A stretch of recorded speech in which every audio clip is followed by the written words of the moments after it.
Good morning, everybody, and welcome to another episode of Late for the Party on Anchor FM. I am your host, Melodious.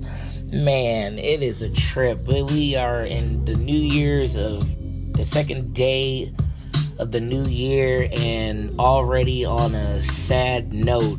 I know it's like not a good way to get started on doing a new year, but I have to let this one out that anybody who ever watched wrestling or anything like that, back in the 80s, especially like when Hogan would do his thing.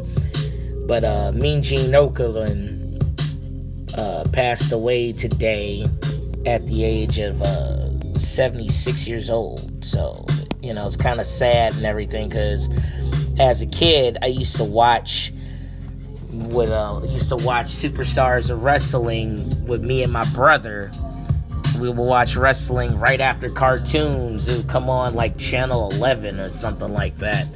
And, it was sad as hell, because that was like, it was dope as hell back then, because it was like, we watch all the wrestlers getting beat, like all the popular wrestlers beating up all the jobbers and everything else who didn't have any names, or they were like known, but they weren't really doing much.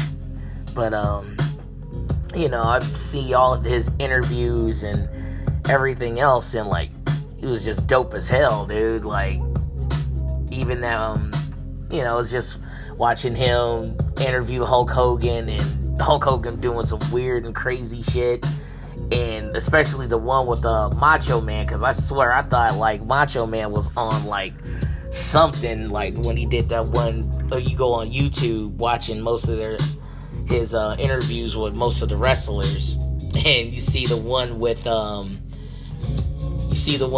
freaking Macho Man talking about having a cup of coffee, but he was probably on more than just a cup of coffee. So which was dope as hell, because it's just like one of those memories that like you've been watching this cat for as long as you've been around and able to watch TV, and it's like he's always been in your household just as much. And, everybody who got on Twitter and everything and spoke out about, like, just his death in general, even Triple H got on and said, like, a voice and soundtrack to an entire era of our industry.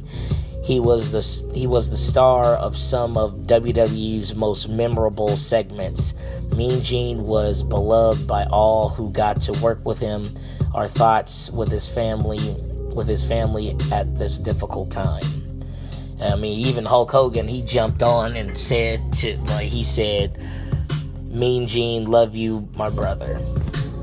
So, damn, and I'm pretty sure Hogan probably feeling it to the core. So Jesus, man, it sucks. Even Iron Sheik jumped on and said, rest in peace, my brother Mean Gene. So he said, rest in peace, my brother Gene Mean. You put me over like nobody. I love you and your family since the Minnesota. Give my brother Nikolai Bug hug. God bless you. Cameraman, zoom it. Damn. It kind of sucks, man, because it's like Mean Gene, hell, like the one that I always put on YouTube or put on my pages, the one where Booker T called Harlem Heat on WCW. Booker T called Hulk Hogan a nigga during, I think, one of the pay-per-views, and I'm like, did I hear this? And God bless having YouTube nowadays, because it's like, if the internet wasn't like how it was back then. In fact, it was non-existent. Like, you had to like literally hear that shit. So, and Mean Gene was there during that interview, and his face was so blank when he said it, and there's just been so many things where, like, me and my brother could contest to, like, some funny moments where, like, SummerSlam 88, where Mean Gene was about to interview Ravishing Rick Rude and Bobby the Brain Heenan, and the SummerSlam sign came down, and he was like, "Gentlemen, as you know," and then he said, "Fuck it." The thing fell down behind him, and he just said, "Fuck it."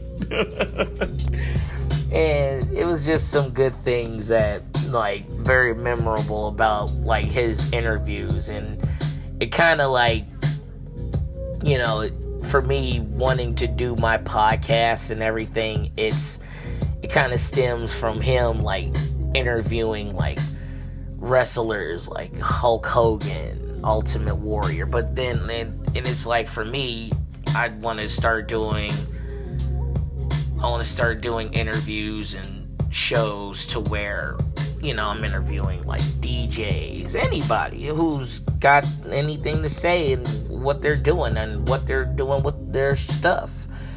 So, I mean, this isn't in my mind segment, y'all, so I'm just, like, letting it all out there, because, you know, you wake up this morning and you look at your phone and it's like this feed pops up, and it's just like, damn, man, it's like, you know, Stan Lee and then freaking Mean Gene. You know, it was a stretch from when Stan Lee died, but then it's like Mean Gene was just a part of this whole atmosphere with WWE and, like, wrestling in general. So it's like, that's a pretty big deal, man. And, you know, I can only think about all the times I was watching wrestling on Saturdays and, you know, Mondays, and, you know, Mean Gene would just do his thing, and he was a part of all of this stuff that went down, like, you know, the Monday Night Wars, and, you know, the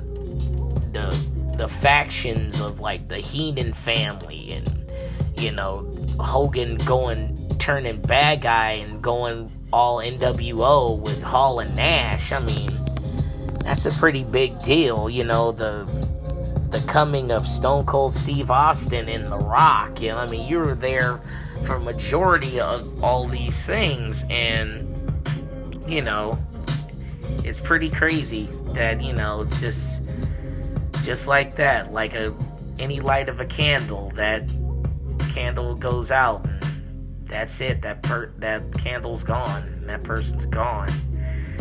It sucks, man. But you know, but either way, but even in mourning, you should always celebrate a person's passing, because they will want you to actually live life and actually don't feel sad for him. He will want you to just be like, you know, keep doing what you're doing and everything, and I believe that. So either way, this isn't in my mind segment of Late for the Party, man. So like I said, you guys, like, comment, share, subscribe, and support the podcast. You know, I am your host, Melodious, and as always, y'all, it's okay to be late for the party, just don't be late for the fun.